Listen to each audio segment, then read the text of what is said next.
I remember I lost the fight in the Nationals in a division. And then I went back home thinking, man, am I actually that good? I was like, man, I don't know if Jiu-Jitsu for me. I won a lot that year, and I just lost literally one fight. It was just, they put me down for some reason, I don't know why. And it's like, okay, the next day I went and I fought the same guy again. And I beat him convincingly in another division. Made a statement by beating him. I was like, man, I think this is what I want to do.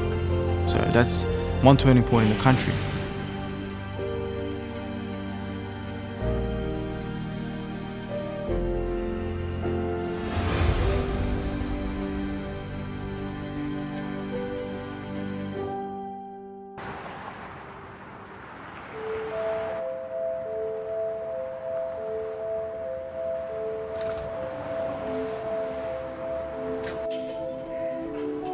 So growing up as an active kid, playing football, playing soccer, playing all sorts of sports. I made Jiu-Jitsu at 13 years of age. I was a fan of wrestling, WWE. I came across grappling, and then that was it. Went to my first class and I was hooked. 1.5 months later, I competed at the state championships. I got a silver medal.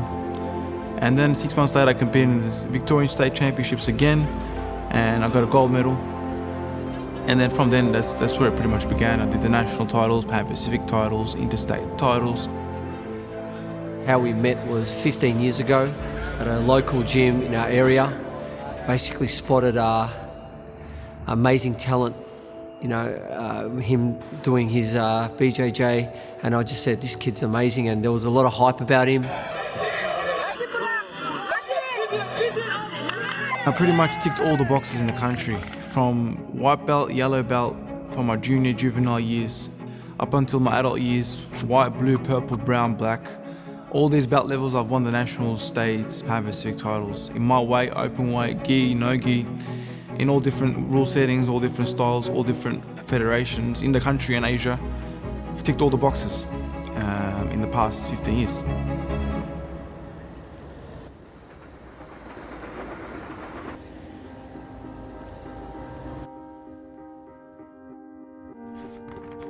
When you get to know someone as a coach, you become very close friends with them as well, which is very important. Burak had a lot of struggles growing up as a teenager. I know he has grown up and he had to grow up being a young boy that had to be a man at a young age due to the fact that I think he was brought up by a single parent.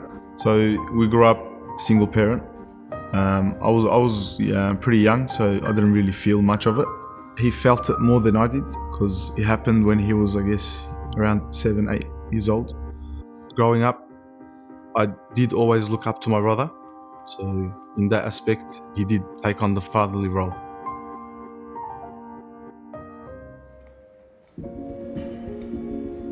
So when I first initially started training, I started training at a local wrestling, jiu-jitsu, martial arts facility.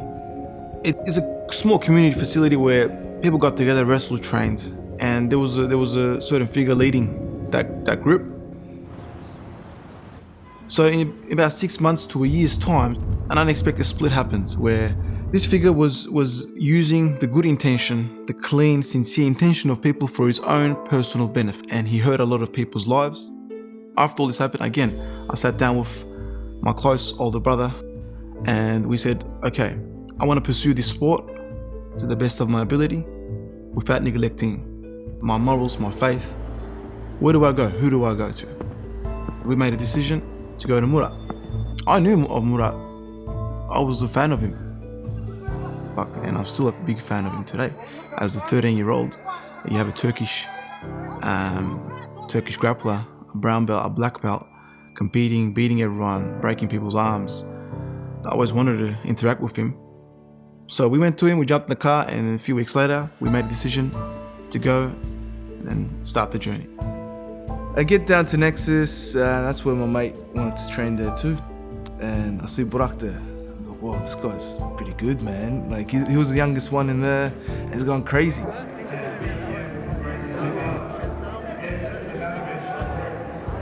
Training at a good environment. I really fit in, really enjoying it. It became a part of my family. Like we couldn't stop training to that point where it would be, for example, we start at 7 and it's meant to finish like 8:30. We're still there like 9. My mum used to drive 30-40 minutes to drop me off to the station early mornings, taking the train straight after school with my best friend and going there, coming back constantly. I battle 6 days a week of training, sometimes 2 days within high school. Where's my brother? I asked my mum, is that training? Is that training? And that's how I got into it too. Me and Burak and some of the youngsters will stay back, and then we'll just socialise, and sometimes we'll muck around.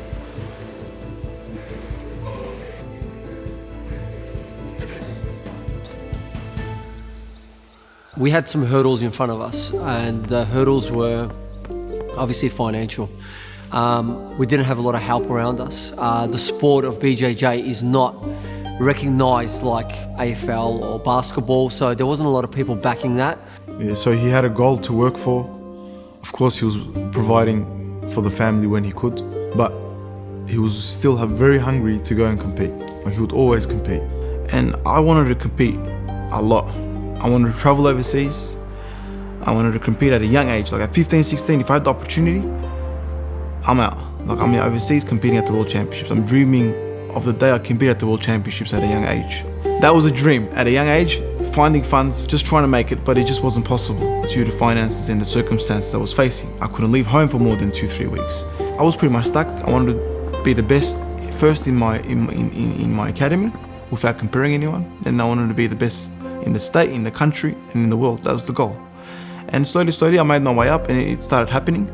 And everyone in the club fed that, and we just keep growing together and together. Healthy competition.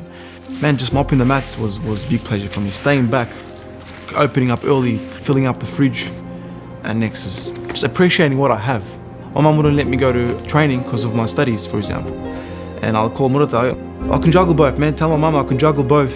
His mindset at that stage was a little bit probably confused and worried. How am I going to get to these tournaments when I haven't got the financial income to jump on the plane and compete against the best? So I think being not only as an older brother but a friend and a coach, I had to keep him positive. He's got an amazing character, and I think people started believing in his journey. I can train 5-6 days a week. I'll hang out, come home late, get missed phone calls from my mum. When it was too late, I had to get a lift home, I had to take the bus home, train home. I was one of his supporters to make sure that he gets there, but the challenge for us was convincing people to back his journey. When I look at the journey of traveling, that's the biggest obstacle, because I'm at a young age, I'm reaching a pinnacle in my state, in my country, and at the perfect moment, you need to go to the World Championships, and when you have momentum at a young age, you become a world champion. But that was the biggest struggle, not traveling soon enough. And we got a seminar together, some sponsorships on board, and I saved up every dollar I had, working at a cafe, a butcher, and just mixing things up, doing bricklaying, just save up my finances to go to Japan. My first trip overseas was to Japan, and I actually booked a flight that was very, very, very cheap, and I had to have a 9-10 hour layover. Vietnam, and it was just like, man, a nightmare. Sleeping on it was just a nightmare.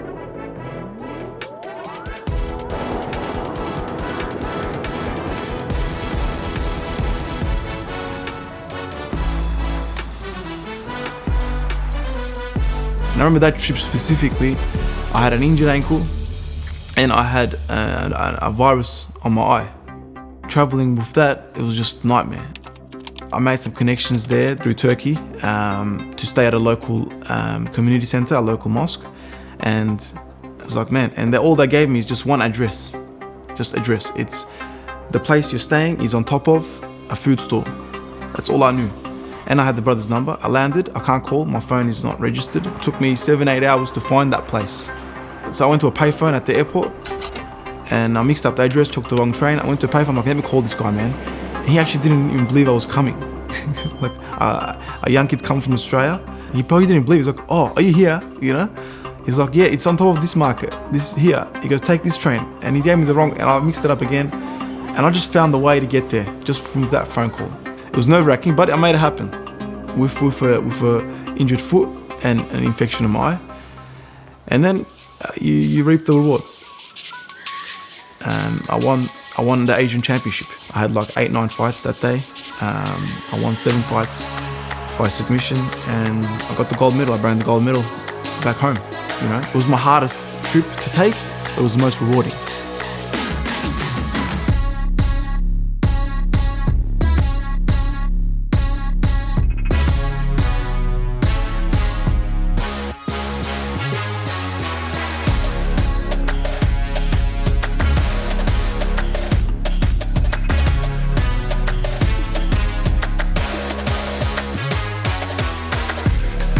My first trip to America was in San Diego. I stayed at San Diego for 2 months at Atos, but trained with Andrew Garval back then.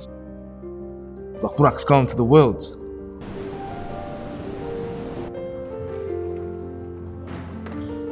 So we're like, all right, he's doing the path. He's leading the path. Like, you know what? We can go to the Worlds, especially from our community. But at that time, it was Atos. Atos was the place to go. Atos, you know, had the Mendes brothers there. You had the Admiral Garval there, and had, like, you know, Keenan. So all these big guys where, you know, they do fantastic on the mats. So when you go to America, you end up going 1 day back in time. So I got there, I'm trying to not fall asleep so I don't miss my trainings. And I fell asleep, I woke up, and I got the training, I trained that day. And then I came back home, I'm like, what am I gonna do here for 2 months? I'm gonna train 1 in the morning, 1 at night. I'm like, what am I gonna do?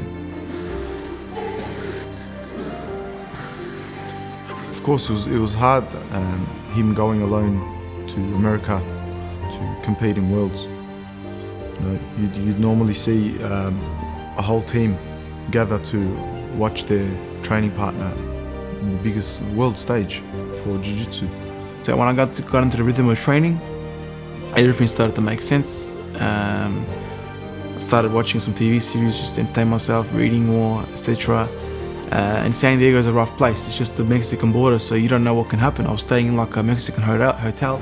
I was hanging my clothes, my gears at the front on the balcony, and then you'll have a Mexican come and tell me off.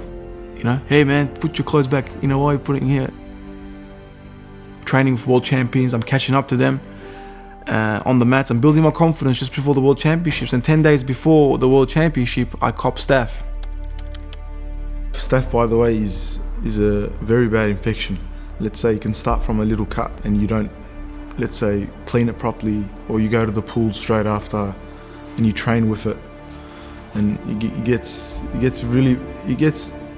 infected to a point where you might need to have surgery to get it taken out. So that's how bad it can get, and you might even have to amputate your leg. It's not a joke. I go, let me see your knee. And he pulls his pants leg up, and I go, dude, you have staph infection. Listen to me right now. You got to go to the hospital immediately. And he goes, what? It was a big deal. I go, no. This could kill you. Golden staph, and how antibiotics doesn't work, and it's just like eats you inside out. Happened to some fighters. So in the jiu-jitsu community, staph is like, it's like the black plague. You know what I mean? If you get it, you're gone. Somehow I got it on my knee, and then I couldn't walk for 6 days. Yeah, I couldn't walk. It was swollen. I couldn't walk for 6 days. And I remember going training. I'm like, man, I feel something on my hair, on my leg. But yeah, even then, he was still determined to train. You know, he took a day or 2 off, just just look after it. And he was like, nah, I can't just sit it out. So he went in there trying to fix it, heat and this and that. I remember. And then at the very end, he actually showed us what came out too. Imagine a rock covered with custard. And picture it with a bit of red dye. That's it. I went to the local chemist, local pharmacy, trying to get advice, but it's all expensive. My funds are just, each day, my funds are getting, my account's going lower and lower. I'm trying to make things happen. And then I found a way to get antibiotics. I'm calling a friend at that time. He's living in the Philippines. I'm giving him a call. I'm saying, bro, there's an infection on my leg. What do I do? Bro, this is happening to my knee. What do I do, man? I want to get rid of this infection. I can't walk. It's swollen up. He goes, take this, take that. I had to operate my own leg to get rid of the infection. So through the guidance of my friend from the Philippines and through my own research, I got some boiling water, etc. Boiling water, and I had to operate kind of my own leg, and I got rid of it. Afterwards, he didn't train. He just went to watch the classes. His morale dropped quite a bit. Destroy anyone's morale. You work that hard, you train that hard, and then you small infection just ruins everything. But he still kept going. He still had that urge of competing. He still competed. That's a big victory, to be honest. And then my hopes for the World Championship was over. I was like 2 months here, all the sacrifice, all the training, all the mental preparation, visualization since I was a young kid. I'm like, man, it's over. I'm not gonna compete. And then now I'm like, no, I'm gonna find a way, at least step on the mats. Like, forget about winning. I wanna step on the mats, and that's it. Like, I wanna experience the World Championship that I wanted to compete at since I was 13, 14. And I went into the first fight. I remember Andre was in my corner, and I was there, and the match was a draw, and the referee gave it to my opponent. But I was thankful. It was a good trip because he gained experience in the world stage, and he gained valuable information, valuable jiu-jitsu information from big famous black belts. You know, the world looked up to those black belts. They've won the worlds multiple times. Because everyone around me always says, Burak, man, I never trained with anyone like you. And I go like, I know, like I've trained with the best in the world. That's the thing, like I don't believe in it yet, you know what I mean? And I think the biggest thing on this quest is to self-believe, actually believe or see it and believe in it before you get there. And I want to prove to myself, I don't want to look back and say, this is my main achievement. No, I want to look back and say, yeah, actually I was that good, or I did give it a really good crack, and see where I ended up. I've seen Burak not only grow as an athlete, but I was with him on the day where he started his journey on becoming a businessman. And he had this amazing vision before he ever opened this, and he said, I want a good culture, and I want to help my community, I want to help the community, I want to introduce sports, health, and I want to teach people the beautiful sport that he does, which is BJJ. And off the back of that vision, he worked very hard. He surrounded himself with the right people, and he created this amazing facility. I know he's got a very big passion for kids and kids programs, and I know he works endlessly in trying to perfect that program as well. And I know he's a big believer in self-defense as well, so he teaches people how to defend themselves, and not only that, but teaches you about respect, and you learn a lot about yourself. So right now, I have a very organized and unique schedule catering for my lifestyle. I run a full-time company, I run a full-time facility with my brother, and it takes a lot out of you. So for me to have a strict, organized schedule that's catered for my life is key. We're on the path now of trying to get into the Worlds. Worlds meaning we want to get on the stage of competing for the World Championships in BJJ. I have a good coaching team, I have a good training partners, which majority of them are my students.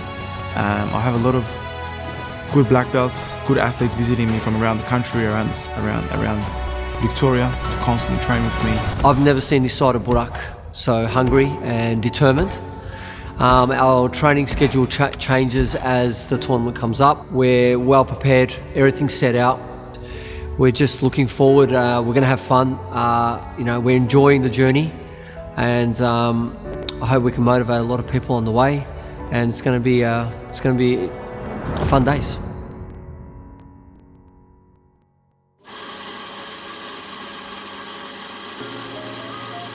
Yeah, so here we are today after all these years of competing all over the world, at a very young age, traveling all over the world, competing on the biggest stages of grappling and jiu-jitsu. I've gained all these experiences with my team, and I feel like we've come to a point where I'm coming close to the pinnacle of my career, just personally. So for the next 5-10 years, I'll be again on the biggest stages of the world, aiming to reach my pinnacle in this sport. Alongside this, of course, I was fortunate enough to become a young coach, a young business owner. We're running the academy and association with my brother and our team. And alongside my athletic career, this will continue. So this will be another interesting element of its own in the next 5-10 years. We're documenting all this. We're going to release vlogs. We're going to pump out content for you guys, because we actually live this lifestyle, like martial arts lifestyle, day in, day out. We work 24 hours around the clock, both as an athlete, both as a coach, as a martial artist. So we'll look forward to sharing the wins, the losses, the agony, and everything along the next 5-10 years. So subscribe and follow us and be a part of the journey.